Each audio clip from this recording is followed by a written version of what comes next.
Tell you what, I'll make you a deal. If you go ahead and stay standing, we'll do the prayer, the pledge all together at one time. Get it taken care of, then we can get to the food. Pray with me if you would, please. Father, thank you for this day and for all that you do. I thank you for the weather that we're experiencing right now.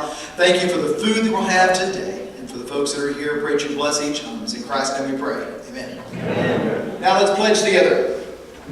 I pledge allegiance to the flag of the United States of America and to the republic for which it stands, one nation, under God, indivisible, with liberty and justice for all. All right, thank you.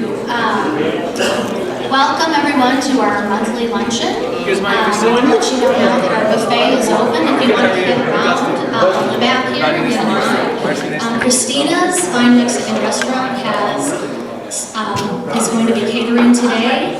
Thank you for that. We appreciate their wonderful food.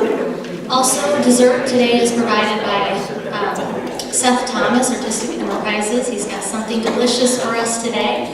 Also want to thank Bobby Tillman and Rodney Lewis for sponsoring our April luncheon. You'll hear from them a little bit later in the program. Also, another special thank you. Bobby's daughters, the lunch ladies, have baked some cookies on the table, so make sure you take those before you leave. I hear they're delicious, and we really appreciate that. And also, just a reminder after the program to stay. We have 2 ribbon cuttings today. We have Alan Peterson with Vic Video, and we also have Samba C with New York Life Insurance right after the program, so please stay for that. And with that, I'll let you go ahead and get in line for the lunch. That's what everyone's waiting for. A church here in Murphy called Cornerstone. We meet at the middle school here on the other side of 544. Yeah, we planted up at a church called Cornerstone that's in Rockland. So it's a very common name. Okay, but it's not, Well, I know the Cornerstone Baptist, which is down in Dallas. And yeah, the Cornerstone we came from was a church plant that came out of Southern California. The church from Southern California 12 years ago now. And so then I was on staff there for about 6 years, and then we moved over here to Murphy to plant a church 2 years ago. We love it. Yeah. And I grew up in Los Angeles, and so Murphy feels more like home to me than California does. It's been almost 7 years now, so you're right.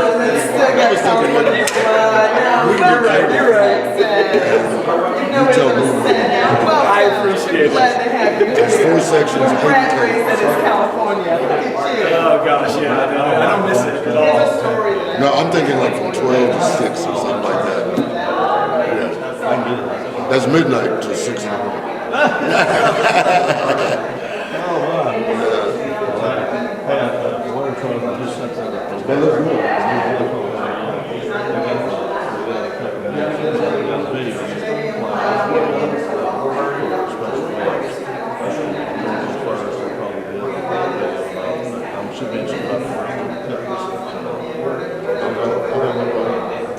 It's about 3 minutes long.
Steve Dowd, very good to see you. Long time no see, man. Good well, good well.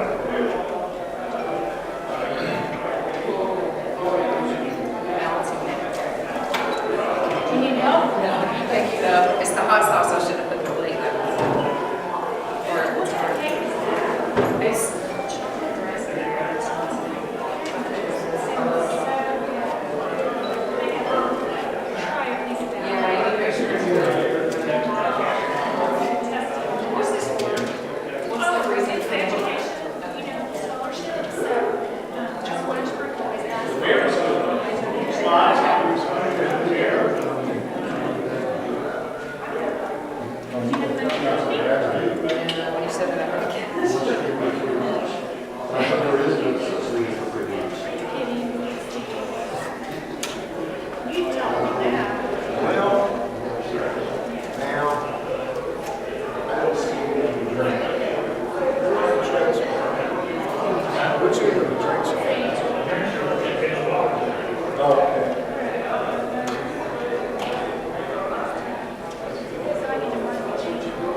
Somebody turned the light, I was 2/3 of the way down, I didn't know I was upstairs, they flipped the light off.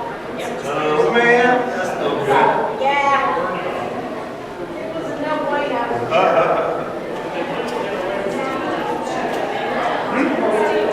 Excellent. We were kind of hoping. Well, yeah, and Zane said he'd be here next week. And they're really still very much in the scholarship stuff. Not so much in the regular.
What is that?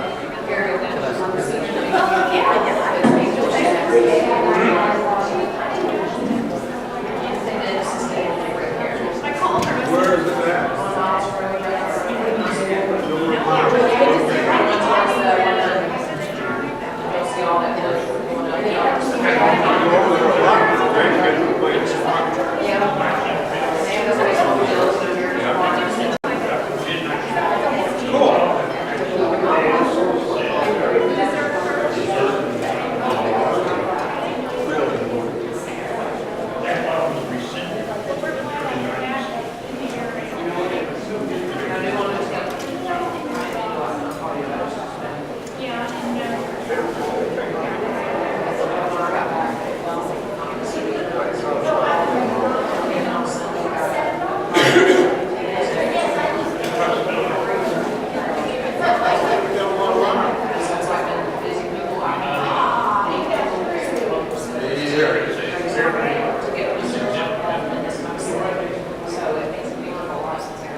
That's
Sometimes you gotta,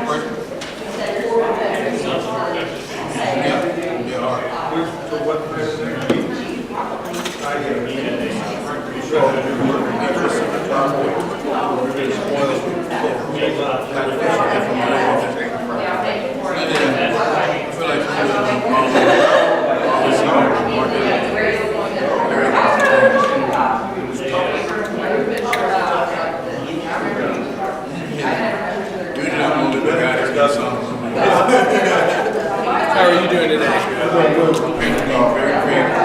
Dusty. I know my handwriting's so horrible. I don't so know. big, it's like everything I can see.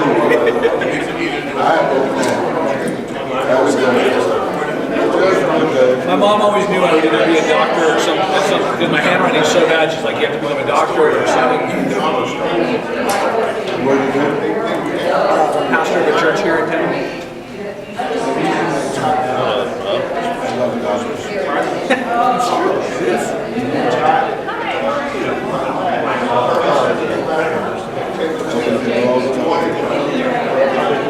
Trying to.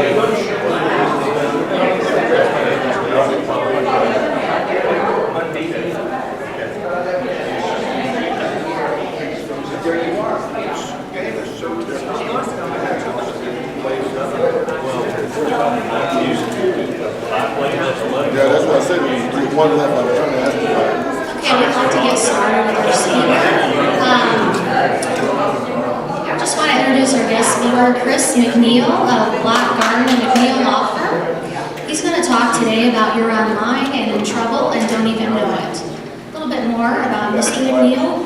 He is experienced in mergers and acquisitions, securities and blue sky law, financial transactions, corporate governance, and bankruptcy. He previously worked as an associate with Fish and Richardson in the corporate and securities group, and as an associate with Fulbright and Jaworski in corporate securities and transactions department.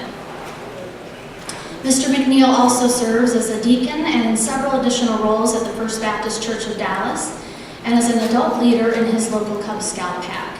He earned his Eagle Scout in 1993 while attending high school in Nairobi, Kenya. Thank you. Please help me welcome Chris McNeil.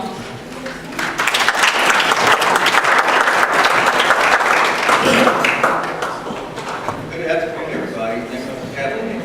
This is my timer here. All right, so we are going to talk about being online and photographs and other things like that without being online or seeing any photographs. So stick with me, but the good news is I'm going to be back about 2 weeks for the April 25th event when we'll have a small group session and I will have a presentation to be more interactive. So today's kind of just a sneak peek of what we'll be doing on April 25th. But what I want to talk about today is being online and your social and your web marketing. Of course, everybody knows how important that is today. That's the way people market themselves, the way businesses do business. And so there are good rewards to be had through marketing online, but there are also risks involved that I want you to be aware of. So today we're going to talk about intellectual property issues that can significantly impact your businesses if we don't give them the attention they deserve. So what we're going to discuss today primarily is copyrights. So what is a copyright? So let me start with the Webster's definition. So Webster's defines a copyright as the exclusive right to reproduce, publish, sell, or distribute matter and form of something, such as a literary, musical, or artistic work. So when you and your business are doing online marketing, you may use any or all of these types of copyrighted works. What's a literary work? Anything in written form. It's not just books. It can be any text on your website is potentially eligible for copyright.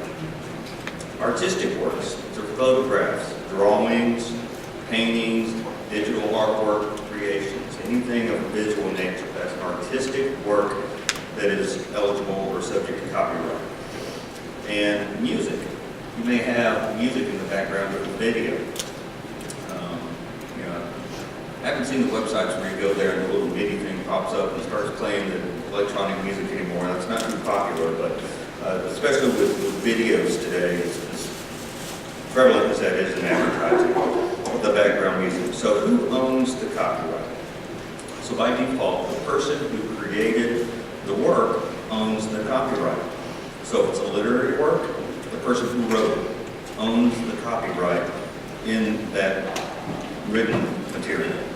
If it's an artistic work, it's the person who created it. The photographer who took the photograph, the artist or painter who drew or painted a picture, the person who created the image in Photoshop or some other software.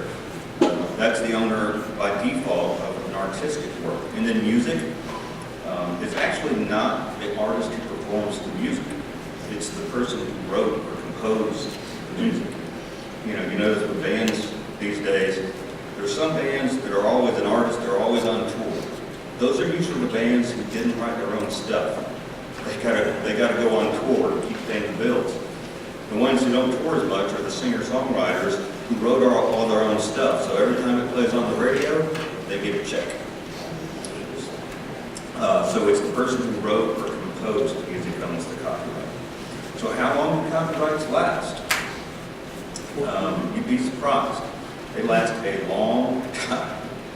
So let's see, what are we in 2019? So doing my math here, anything that was published before 1923, fair game.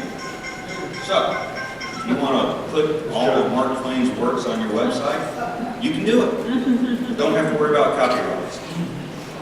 Now, if it was published in 1923 or later, but before 1978, it's protected for 95 years. Then in 1977, they amended the copyright statutes, and now copyrights last for the life of the author or the artist in 7 more years. So that can be well over 100 years. So these copyrights have a long life on them. So what does that mean with respect to your business and your marketing efforts? So let's take an everyday example. You've got a blog section on your website, or you want to put something out there and push it out on Facebook, market your business. And hey, it's spring, Easter's this Sunday. You want to capitalize on the beautiful weather and what people are thinking about. Find a great picture of a bunny on the internet. You search on Google for bunny, you go to images, you find a picture of a bunny, you're like, this is perfect. I'm going to put this on my website, and I'm going to push this out on my Facebook feed to my followers. Well, that could get you in trouble. You probably just committed copyright infringement, especially if you're using it for a commercial purpose, because you're using it in connection with your business when you're marketing. Now, there are exceptions. You can use other people's works for what they call fair use, that comment upon, criticize, or parody the copyrighted use. But let's just assume for today's purposes that's not the case. You're marketing, plain and simple, no denying it, and you took that photograph of the bunny, and you put it on your website, and you pushed it on your Facebook and your Twitter and whatever else there is these days. Just ask my kids, I can go on that. But, so what potential liability do you have for what you just did, taking that bunny photo? Well, you would be surprised how expensive that bunny photo could be. So, somebody took that picture. Somebody owns the copyright in that picture. So, if they caught wind of the fact that you used their photo without their permission, you can be liable to them for 3 different categories of damages. The first is their actual damages. For example, if they charge $10 for someone to license that photo to use in their business, you owe the $10. Simple enough. Okay, not so bad so far. What's next? Disgorgement of profits. That's the money you made as a result of the infringement. So let's say you sent out that marketing material and said, hey, if you buy my widgets before Easter Sunday, you're going to get 10% off. And you have $20,000 worth of sales based on that marketing campaign. And your profit margin is 20%. So you have $4,000 worth of profit. They'll come into court and try to prove, hey, you just made $4,000 worth of profit using my photo. Give me that too. They're entitled to that if they can prove it. And last but not least, statutory damages ranging from $30,000 to $150,000. So kind of think of that as that's the toll that the statute puts on you. You know, if they can prove their actual damages, their licensing revenue they lost, they can prove disgorgement of profits, you're going to get tattooed potentially for $30,000 to $150,000 just as default damages. So that was a real expensive marketing campaign. So let me tell you a real life example. I found this on the internet. There is a company in Nebraska, I believe, called the Content Factory. So they are a digital public relations firm. And they help their clients with online marketing for their businesses, and they'll kind of go through the right blogs for their clients. So, you know, just pushing material out there so, you know, it shows up on the web, people see it, you know, remember see their customers, you know, see the customer's name so they remember their businesses. So they wrote a blog post for their client about finding deals in Omaha, Nebraska. And they included in that blog post for their customer a photo of Omaha, Nebraska that they found online. Now, at the end of the day, they were able to show that less than 100 people even looked at that blog post. So they found a picture of Omaha, Nebraska online, put it in a blog that they wrote for their customer. Less than 100 people saw it. A few months later, they get a letter from an attorney who represented the person who took that photo of Omaha, Nebraska. And they found out that they were being sued for $8,000 for copyright infringement. Now, they didn't have to worry about the $30,000 to $150,000 because it wasn't willful. They didn't know intentionally this is someone else's copyright and I'm going to use it anyway. But he said, we're suing you for $8,000. So they had to hire a lawyer themselves to represent them, and they ended up settling it for $3,000. So they probably had $5,000 in this easily for a blog less than 100 people looked at it. They probably got paid $20 or $30 to write. That's not a good business deal. If you ended up in court, instead of being able to settle, you could be looking at over a year in federal court, because that's where copyright cases are tried. And by the time you get to the end of it, you could have spent tens of thousands of dollars in attorney's fees, plus whatever the court says that you end up on the other part. So what should you do if you get threatened, if you get a letter or an email or a phone call saying, hey, you're violating my copyright? Unfortunately, what you can't do is just go get a license and say, oh, I paid the $10, no harm, no foul. You know, you can go to PhotoStock or, you know, all these online picture photo companies, and you may be able to find the exact same picture that you found on the internet in one of these places where you can license it for $5 or $10. But you can't do that retroactively and cure the harm. So what you should do, you should immediately take it down, cut your losses, mitigate your exposure. then you should contact an attorney. Try to get out of that thing for as little as you can, because unfortunately, you messed up, you got caught, and so you just need to get out as cheap as you can. So, how can you legally use other people's content? That same scenario, you want to push out a marketing blast for an Easter sale. What can you do? Well, you can go to one of those online sites and you can purchase a license to use a buddy photo. You can go to iStock, Getty, Adobe, tons of places like that for very inexpensive photos. Just a few dollars or less a photo.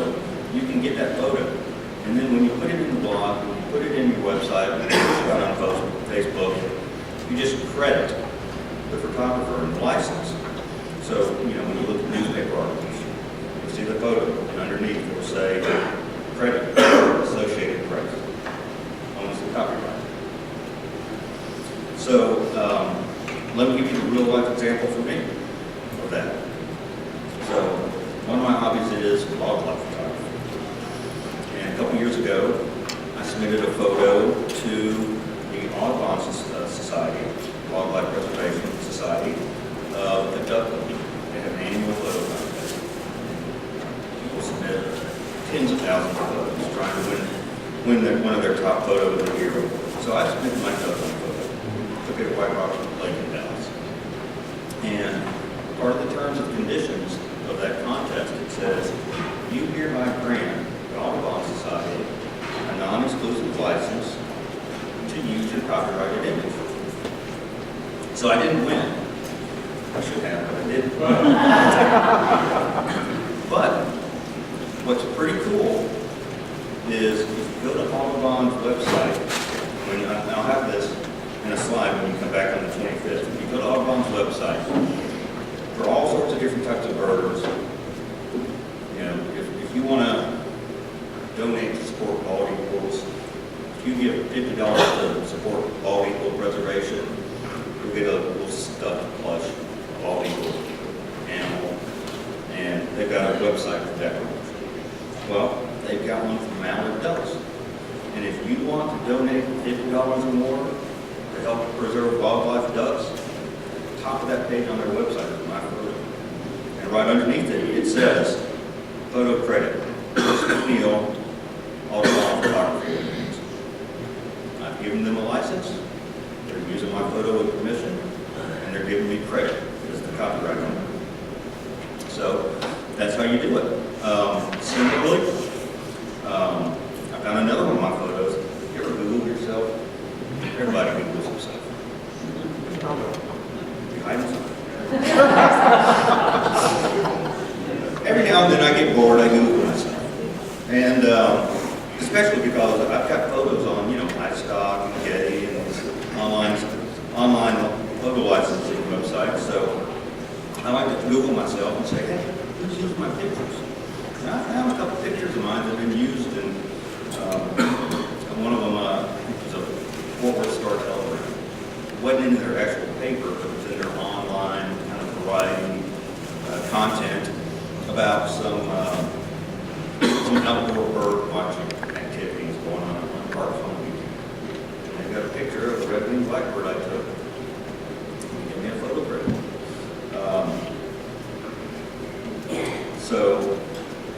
Another thing you can do, if you don't want to pay for the license, you may be doing it for a nonprofit organization. You may be doing it for a hobby. You don't want to actually spend money on it.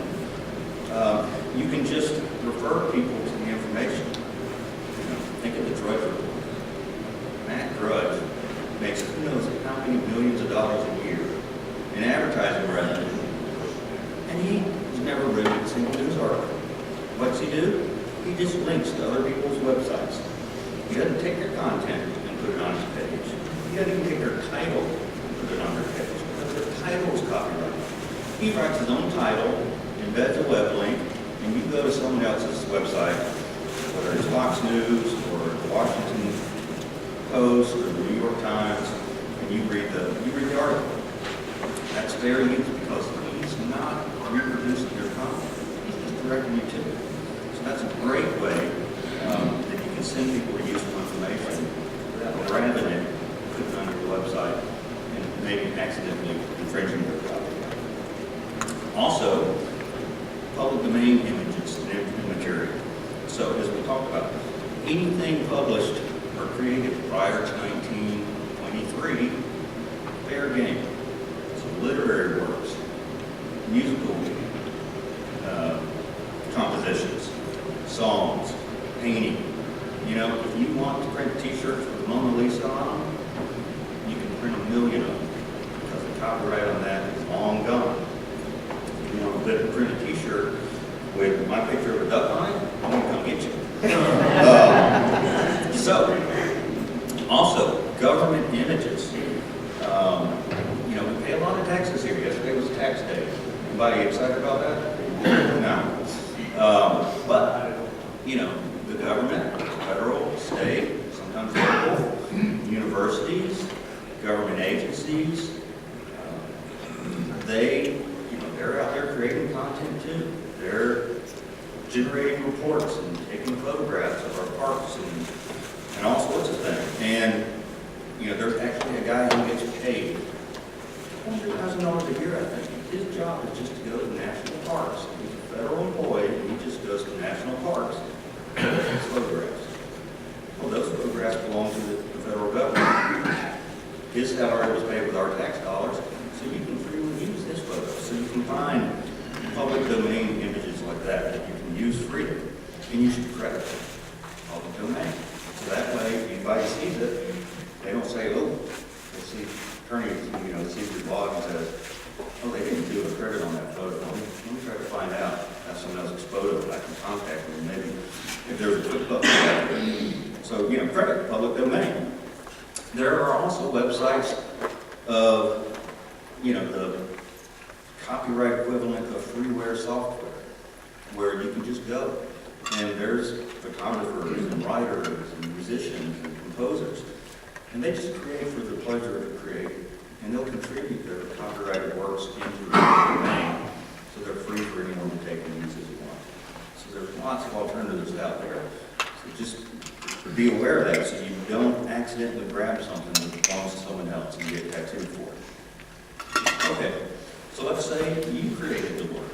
Let's say you have a photo that you're super proud of, that you took, and you hired a photographer who took and purchased the copyright from them. What if you think someone else is using yours? What can you do? Well, first you have to find it. And in today's world, there's so much online, it may be difficult to find out if someone's infringing your copyright. But again, Google can help. You can actually drag and drop a file from your desktop of a picture into the Google search box, hit search, and Google's algorithms will search for similar images on the web. So if you have a photo that you took in connection with your business, and you want to try to find if someone else is using it, you can use Google to try to find it. It's not perfect, but it's free. You can also hire companies. You know, if you have a business and copyrighted photographs are a key part of your value of your business, you can hire a company. And they have computers. All they do is search for your images, your copyright materials on the internet. You can also set up Google Alerts. Or if you have, let's say you wrote a publication, and you can take some of the key quotes from that and create a Google search. If that pops up on the internet where you get an email from Google saying, hey, we found a search result that matches your language that you put in. So you can track. Be proactive about tracking if someone's using your work. If you find that someone's infringing copyright, then contact a lawyer. You want those other people to take it down, and you may want to go after them to be compensated for your damages for their wrongful use of them. So let's go back to who owns the copyright. So you've got a business. Let's say you have a PR firm. Let's say you do marketing for businesses here in Murphy. And you've got a staff of artists and writers, and all they do is generate copyrighted material as part of your business. Well, who owns that? The depends on what their role is with your company. So if they're a W-2 employee, by default, anything they create while on the job using your resources belongs to your company. If they're a 1099 contractor or consultant, by default, it's the opposite. It belongs to them. So I strongly advise with everybody in your company, whether they're a W-2 employee or a 1099 contractor, from the receptionist all the way up to the CEO and CFO. Everybody should sign a contract with your company that says anything I create, whether it's an invention, a copyrighted work, trademark, or a logo I come up with, anything I create while I'm working for you belongs to you. So that you have it right there, black and white, it's yours. A large part of my business is helping people buy and sell companies. And intellectual property is very valuable in today's world. It's what you use to market your company. And,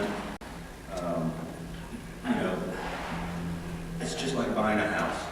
You buy a house, they list it for $150,000, you go, okay, I might be willing to pay that, but I want to do an inspection first. And then you do and say, well, you've got some foundation issues here. Well, the roof needs some repair work. And you go back and forth and say, okay, I'll buy it, but we're going to do a purchase price adjustment. We're going to take $10,000 off that for some of the words I found. Someone's buying your business, it's the exact same thing. Like, yeah, I might be willing to pay $1 million for your business, but I want to do some digging and kick the tires first. And they find out you haven't had your employees and your contractors agree up front already that you own whatever they develop.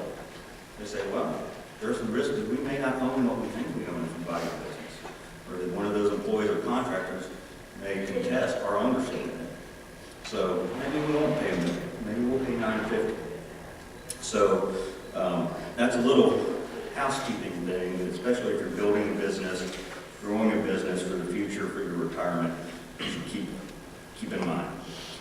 Briefly, real quick, and then I'll hand it back over to Julie, a couple other concerns you should be aware of when you're online. We'll talk about some of these some more on April 25th. So defamation. You know, you can get yourself in trouble by saying something about somebody if it's not true. This is America. We have the First Amendment. You can say anything you want. There just may be consequences. So, you need to be careful, especially when writing in the news, on a blog, public events, stuff like that, that you don't say anything that's defamatory about someone. There may also be regulatory issues about what you can or cannot do in your marketing. I have a client, they're actually a PR firm, and they were doing marketing online for a surgeon in Dallas. And they went out and they were put an ad on the internet where it popped up and you search for heart surgeon Dallas and it pops up and they had an ad that said he was the best heart surgeon in Dallas. It sounded to me like they were doing a great job. What they didn't know is that a doctor in Texas cannot market himself as the best.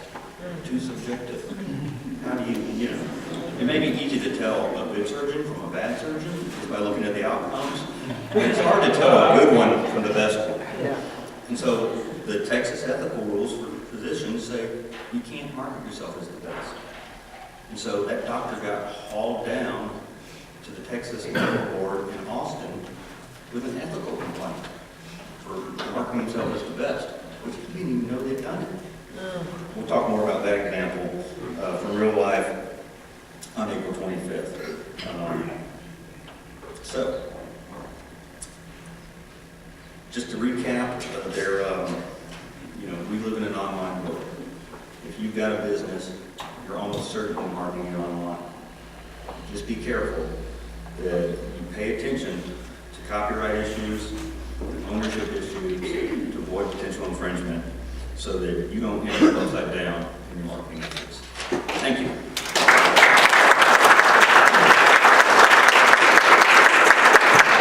Thank you, Chris. We appreciate your talk today. It was very interesting. Can you come up here? We have a gift for you.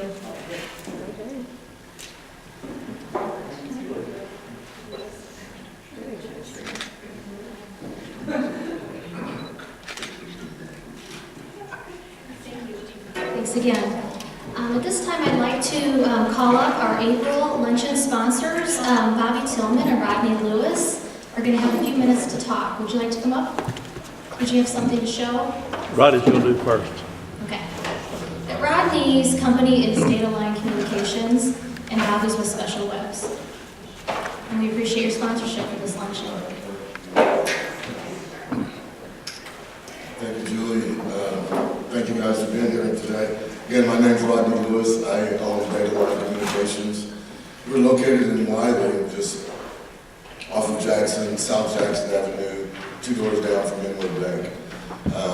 Been there now in Wiley for 3 years. We started Data Line Communications in March 2017, and I think now we're coming up on the 3rd year to be part of the chamber here in Murphy, which is really, really good.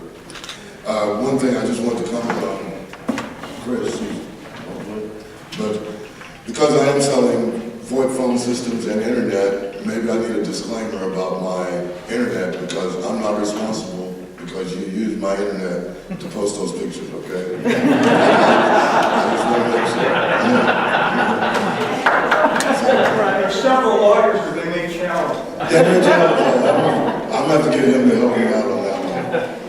Anyway, my company, what we do, we started out in 2016, actually right before the hailstorm, testing our internet in Wiley. And from there, the hailstorm took it out like everything else, and we were back up within 3 or 4 days. Since then, we've grown. We've got internet basically in Wiley, but we're expanding into the Murphy area, the Saxe area, Lucas, St. Paul, and areas like that. But right now, because I haven't made it here, I'm going to spend more time talking about my VoIP phone systems. And most everyone probably know what VoIP systems is, but I'll tell you anyway. It stands for Voice over IP. And Voice over IP is only saying that you're taking your telephone and plugging it into the internet to use the service, and no longer using those landlines, as we call them. Some people call it POTS. And POTS is not the kind of pot we're talking about, but it's public owned telephone system.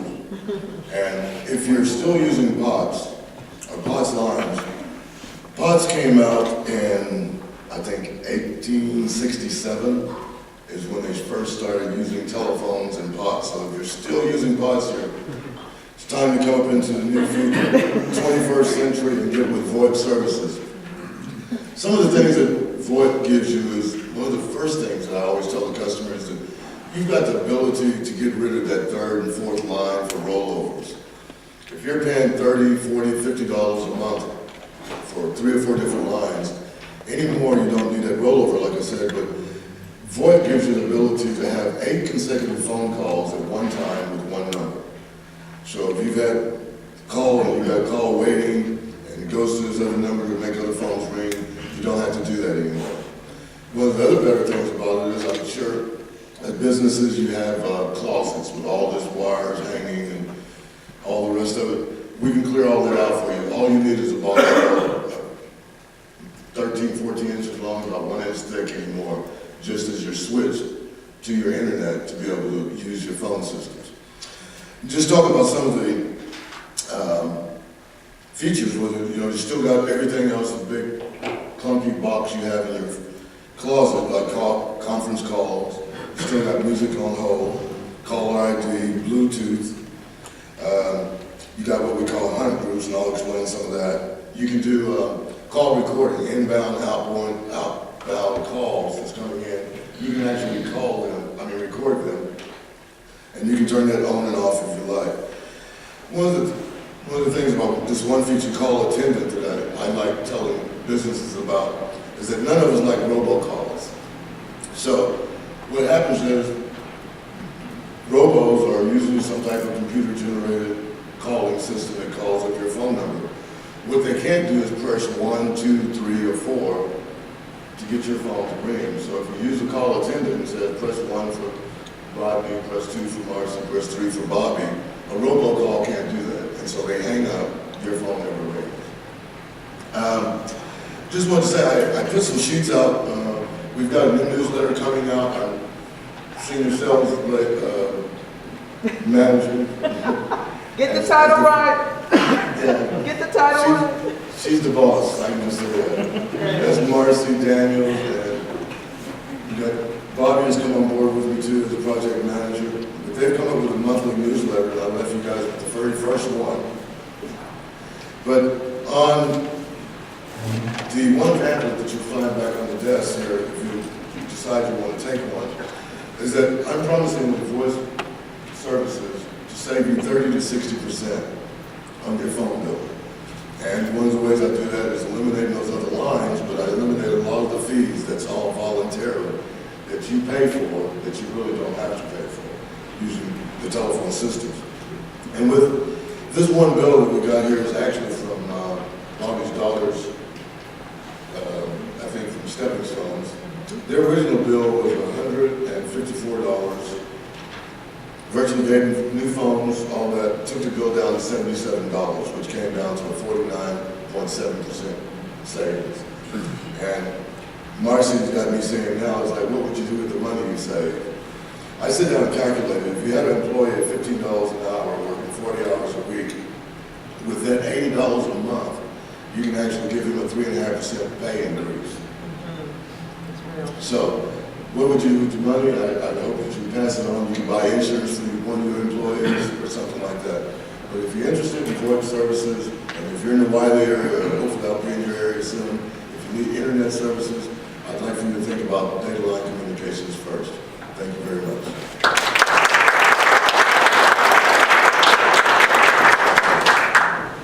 Thank you, Rodney, and thank you, Bobby. All right, next I'd like to acknowledge city and state officials that are in attendance with us today. Don Riley, council member. Betty Scroggins, council member. And we have Maggie Smith with the office of Congressman Van Taylor. We have Mike Castro, city manager. Susie Quinn, city secretary. And we have Tim Rogers, public services director. And now I would like to introduce Mike Castro, city manager, to come up and say a few words on behalf of the city of Murphy. So we've just talked about voice over internet protocol. Prior to that, we talked about intellectual property. Now it's my turn. We're going to talk about sales tax. Yay! I've got 3 minutes. I'm going to stick to it, Julie, and I'll be done shortly. So I am here to talk about sales tax. Actually, May 4th, the city is having an election. We're going to elect 4 council members, but we're also going to have on the ballot Proposition A. Proposition A has everything to do with sales tax. It is a street maintenance and repair sales tax, and I'm going to get you up to speed on that very quickly. You've already got the correct slide up there, so I'll get going with that. Our current local sales tax. So the state, when you pay for something, it's 8 1/4%. 6 1/4% of that is the state of Texas. 2% of that is the city of Murphy. So that top half of the slide behind me, our current local sales tax, the breakdown is 1 cent goes toward the general fund. That's police, that's fire, that's public works. Half a cent goes towards the MCDC. I won't explain the initials, but that's your festivals and all of your activities that you like. That's Maze Days, that's Tunes, Tales, and Ales coming up, that's Christmas in the Park. Half cent goes towards the Murphy Municipal Development District, and that's for incentivizing local businesses, that's to bring businesses into the community. 1 cent to the general fund, half cent to festivals, half cent for incentives. Proposition A will add a street maintenance and repair sales tax in the amount of 1/4, but it will take that from the MDD. So your breakout after, assuming Proposition A passes and you vote for it, 1 cent again to the general fund, doesn't change. Half cent again for festivals and activities, doesn't change. 1/4 cent to the Murphy Municipal Development District, 1/4 cent to the street and sidewalk maintenance fund. Next slide, please. The basics. The vote is good for 4 years, so we would have to come back to the residents 4 years from now in 2023 and ask them for authorization for this 1/4 cent sales tax. It will not exceed 2 cents. That local option sales tax portion that I told you about is not increasing. It will still be 2 cents. We're going to take 1/4 cent from the MDP, create a new street maintenance and repair sales tax, and again, it's going to be done in one vote. Next slide, please. Eligible uses? It's for existing infrastructure only. So it's not for new infrastructure. It's street maintenance and sidewalk maintenance and repair. Street repairs, sidewalk repairs, curb repairs, and what I have down here is a pavement management system that really is just a study of the streets and sidewalks to help us prioritize correctly. Next slide, please. This is the language of the ballot proposition. It's long, it's confusing, it doesn't make a lot of sense, and if you read it, you think you're going to get taxed more. You're not. Okay, we have the state of Texas to thank for this. They say we can't change it. So again, when you get in the booth and you see this language and you read it, it's going to be a little confusing. Know this, know that the total sales tax is not increasing. We're reauthorizing, we're reallocating from one pot to a newly created pot. Next slide, please. Last thoughts. Like I said, no overall increase to the sales tax. A vote for authorizes reallocation. A vote against leaves things as they are. It is a single item on the ballot. The election day is May 4th, 2019. Early voting starts April 22nd.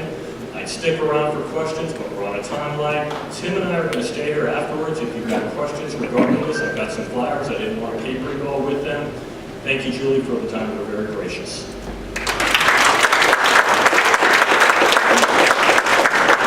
Thank you, Mr. Cashwood, for providing that clarification as we get ready to vote. All right, I'd like to ask any first-time attendees or guests to stand and please state your business.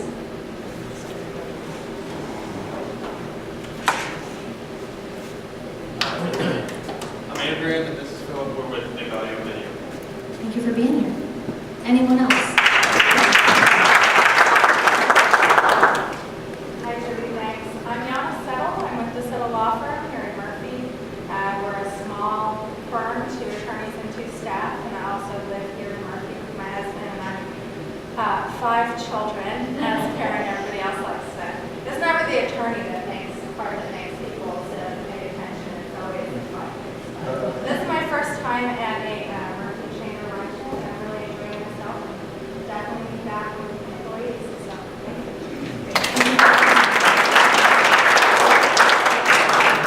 And now I would like to give a few updates. Oh, I'm so sorry. I was fine with it. My name is Marcia Daniel, and Rodney just gave a fantastic presentation of our company, Data Line Communications. I look forward to meeting everyone. And now I'd like to give a few updates on behalf of the Chamber and our upcoming events. So just remember, every Thursday morning we have our business card exchange. One key information, I've been putting it out as much as I can, we have a location change for the next 8 Thursdays. So until past June 6th, we will be moving, and we will be here at the Murphy Road Baptist Church. So that information is on our website as well as social media, so make sure you're checking those and spread the word if you have people that you know that attend regularly. I want to also thank our April sponsors for that program. And again, that's Bobby Tillman and Rodney Lewis. They're also sponsoring the card exchange for the month of April.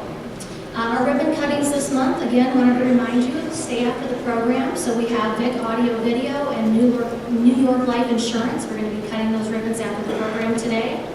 And then looking forward to May, we have the Digital Disruptors, and that's a new member of the Chamber. They're going to be doing their ribbon cutting after our May luncheon on May 21st. April 25th, we have our next quarterly education seminar, and as Chris mentioned, he will be our speaker expanding upon the topic that he talked about today. Registration is live, and you can also pre-order your lunch, so you can go to murphychamber.org to register for that. If you have any questions, give me a call. I'll give you more information about that program. And again, that is from 11:30 to 1, and it's a lunch and learn, and that will be here at the church as well. So that location has moved, and we will be in the cafe just across from this room for that program. May 21st will be our next monthly luncheon. Here again, Murphy Road Baptist Church. Our speaker will be Jenny Knudsen. She's with Oxford Blend, and she's going to cover regular aging or dementia. Also, this program is going to be our scholarship program where we're going to be introduced to the students who are receiving the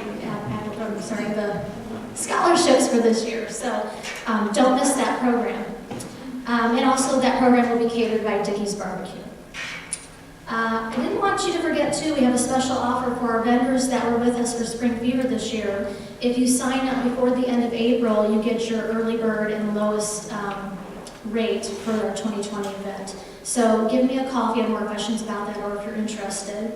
And last but not least, have coffee with your congressman. So this Wednesday, April 17th, Van Taylor will be available to have coffee and have conversation with at Country Burger. You can see him at 9:15, and if you have more information, please go to his website. And I believe there's a flyer on your table as well for that event. All right, so now I'd like to call Maria Riley up to, I'm sorry, Maria, Steve is going to be giving the update. I apologize for that. Steve is a co-chair for our Scholarship Foundation this year. You can call me Maria.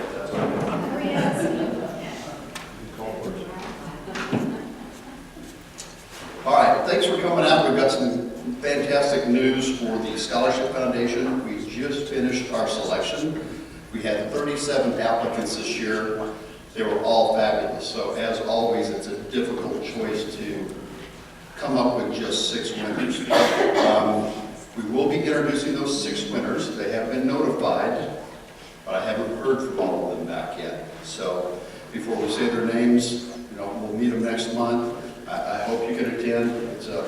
It's a great program, and we're very proud to be able to showcase these young people in Murphy. Some other great news. Tunes, Tales, and Ales has selected Scholarship Foundation as their charity partner again this year. So we're very proud of that.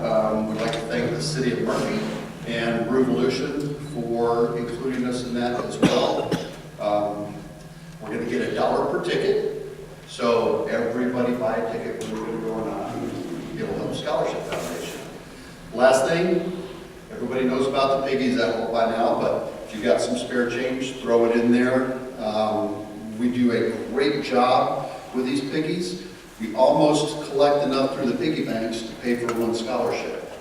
So the more we can get, maybe we can start adding another scholarship, make it 7 next year. So thanks everybody, and appreciate the participation. See you all next month.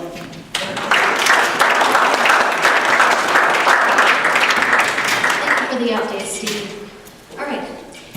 Actually, I'd like to call Maria Riley up for wanted to recognize 2 people who were integral in the planning and execution of our Spring Fever event this year. Our co-chair of events on our board, David Mandela, who couldn't be here today, and Maria Riley.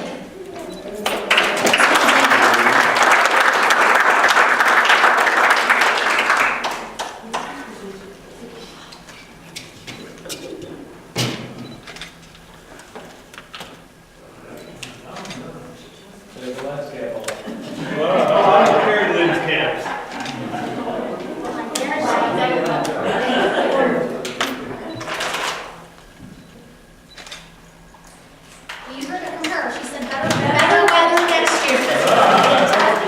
So don't be afraid to sign up for your booth now. Okay, so now it's time for door prizes. Would you mind bringing that up? Okay. So the first one we're going to draw for the business card that is on the chamber website for this next month, so the month of May. Everybody's business card. Must be a number to win. This one. And State of Line Communications, Rodney Lewis.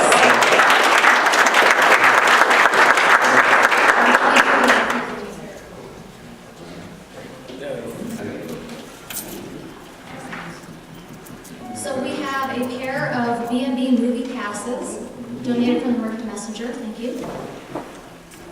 Samba City with New York Life Insurance.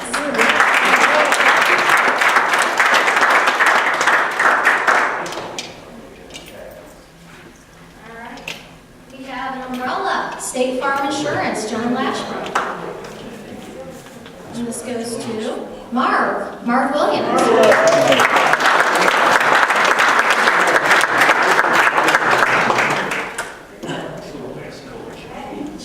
And then we have nice organizer with Adult Financial.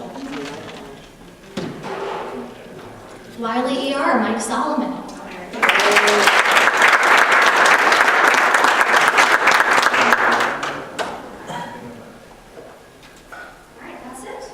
So if you could just stay for the ribbon cutting for Vic Audio Video and New York Life Insurance, we'd appreciate it. And thank you so much for attending our luncheon.